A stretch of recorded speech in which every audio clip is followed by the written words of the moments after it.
Hi, let us talk about a new interesting fact at Python. Please take a closer look at the Python program and try to guess the output of this. In the above mentioned program, we can see that we are performing the modulo operation on the negative number. So, can you guess the output of this program? Those of us who are coming from C++ or Java background will guess the output of this program as -1. But do you know, when you run this program in Python, you will get the output as 3. So the question arises that how is it actually working in Python? Because in Python, the modulo operator returns the value having the same size as the denominator.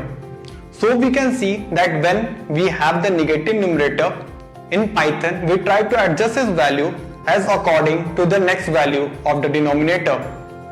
So we can see here that -5 mod 4 will be adjusted as -8 plus 3 mod 4.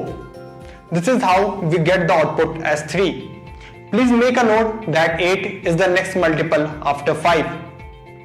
This is how we do modulo operation on negative numbers in Python.